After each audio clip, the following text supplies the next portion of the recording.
Então, nesse caso, o que você deveria fazer? Você tem que ver, ó, tem um texto, né, título, perigo e tal. Aí você lê a pergunta, ó. Primeiro, o que pretendia afirmar o presidente da associação? Então, opa, quando eu chegar no texto, eu vou ver onde que aparece esse presidente da associação e vou tentar entender o que ele queria afirmar. B, o que ele afirma literalmente? Então eu já estou entendendo que ele pretendia afirmar uma coisa, mas acabou afirmando outra. Eu já vou procurar isso. Na placa abaixo, que é a terceira, podemos encontrar o mesmo tipo de ambiguidade. Então, olha só, letra C, eu já sei que o trabalho aqui vai ser com ambiguidade. Eles já disseram isso, o mesmo tipo de ambiguidade que havia na declaração de Sérgio Marcati. Provavelmente esse Sérgio Marcati é o presidente da associação. Olha como eu já vou com um monte de informações para o texto depois. E aí, ó, o que tornaria divertida a leitura da placa? Essa placa aqui, cuidado, escola. Beleza? Aí você vai para o texto. E o texto é curtinho, ó, perigo. A árvore ameaça cair em praça do Jardim Independência. Um perigo iminente ameaça a segurança dos moradores da rua Tonon Martins, no Jardim Independência. Uma árvore com cerca de 35 metros de altura, que fica na Praça Conselheiro da Luz, ameaça cair a qualquer momento. Ela foi atingida no final de novembro do ano passado por um raio e, desde este dia, apodreceu e morreu. A árvore, de grande porte, é do tipo cambuí e está muito próxima à rede de iluminação pública e das residências.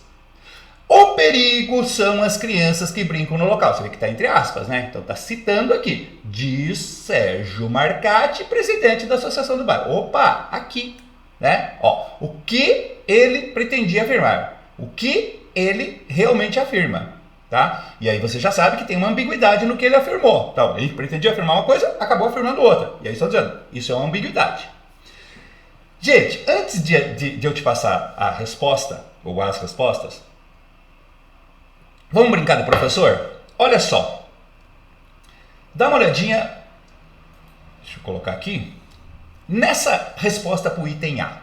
Dá uma lida aí, vocês que estão aí, acompanhando a aula e tal. Dá uma lida e me fala o que tem de errado. Qual é o problema? Essa resposta está problemática, tá? Tem um monte de problemas aí. O que tem de problema aqui? Olha a pergunta. O que pretendia afirmar o presidente da associação? Olha a resposta. Dá uma olhadinha e me fala. E me fala, inclusive, se você não fez a mesma coisa ou algo parecido. Beleza? Vamos lá? Olha a resposta. Ó. Lendo o texto atentamente, é possível perceber nele um fenômeno linguístico conhecido como ambiguidade, que é quando uma expressão ou palavra tem dois sentidos, ou seja, o presidente da associação falou uma coisa, mas as pessoas entenderam outra.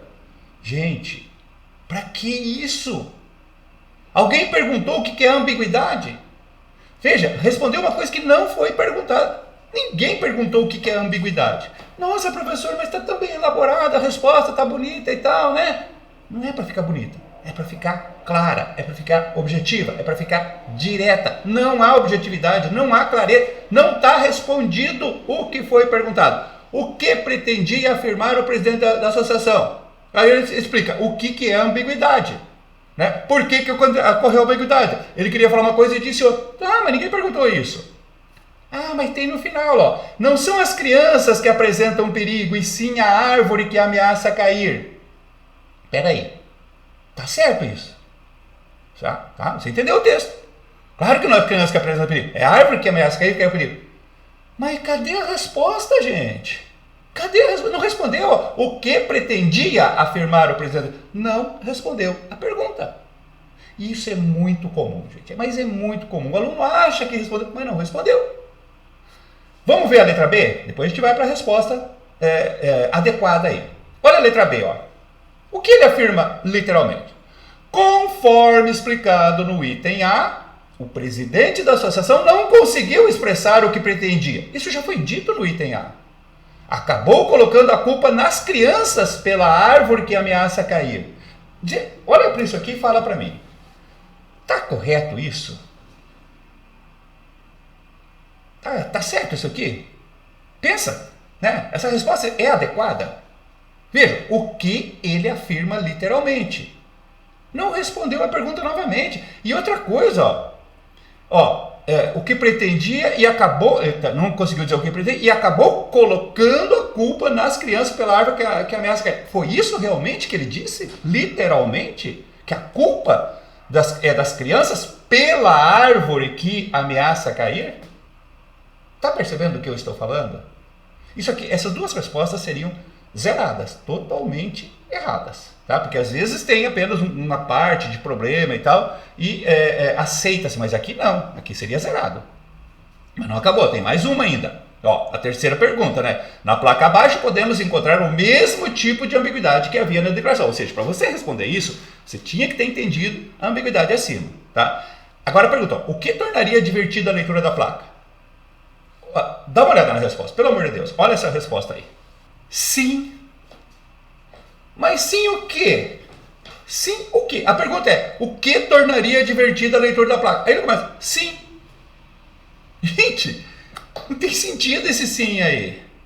Sabe? Totalmente inadequado. Aí ele diz assim, ó, a placa tem o mesmo tipo de ambiguidade que havia na declaração de Sérgio Maia. Isso já foi dito no enunciado. Criando um efeito divertido. Isso foi dito no enunciado, você não está respondendo a pergunta. O sentido real da placa é que na escola tem crianças e as pessoas que passam de carro precisam ter cuidado. Oh, que beleza! É verdade. Esse é o sentido real que a placa queria passar. Foi essa a pergunta? Qual é o sentido real que a placa... Foi isso que foi perguntado? Não. Você não respondeu a pergunta. Novamente. Ou seja... zero. Nada se aproveita dessas três questões aí. E agora vamos lá. Então, professor, como que eu respondo de forma clara, direta e objetiva? Outra coisa que eu ensino lá no meu curso de questões dissertativas. Comece a resposta pela pergunta. E responda apenas o que foi perguntado. Se você começa a resposta pela pergunta... Como assim começar pela pergunta? Retoma a pergunta no início da resposta. Assim você não se desvia do assunto. Você não vai fazer isso aqui, ó. Ó, o que pretendia afirmar o presidente da associação? Ele deveria começar assim, ó. O presidente da associação pretendia afirmar. Dá uma olhada aqui nos exemplos de respostas claras e objetivas. Olha só, o que pretendia afirmar o presidente da associação? O presidente da associação pretendia afirmar que a árvore que ameaça cair oferece um perigo para as crianças que brincam naquele local. Iniciando pela pergunta, ó, o presidente da associação pretendia afirmar que... E aí você responde. Olha a letra B. O que ele afirma literalmente? Então, mesma coisa, eu começo pela pergunta. Literalmente, o presidente da associação afirma. E aí eu respondo. Aí eu não fujo do tema. Eu não enrolo, eu não coloco coisa desnecessária. Literalmente, o presidente da associação afirma que as crianças que brincam no local que são o perigo. E a letra C. Pergunta, o que tornaria divertido a leitura da placa? Como que eu respondo? Começando pela pergunta. A leitura da placa se torna divertida porque passa a mensagem de que a escola representa um perigo e as pessoas precisam ter cuidado por causa disso. Quer dizer, ter cuidado por causa da escola ser um perigo. Quando a gente sabe que, na verdade, o que eles queriam dizer é o seguinte, ó, cuidado, né? Faz uma pausa. Escola, então toma cuidado porque tem uma escola, tem crianças ali. Você não precisa explicar tudo isso. Não explica o que não foi perguntado. A pergunta é, o que torna a leitura da placa divertido? Então, a leitura da placa se torna divertida porque passa essa mensagem de que a escola representa um perigo. E as pessoas têm que tomar cuidado por causa disso. Pronto. Não precisa mais nada. Resposta clara, direta e objetiva.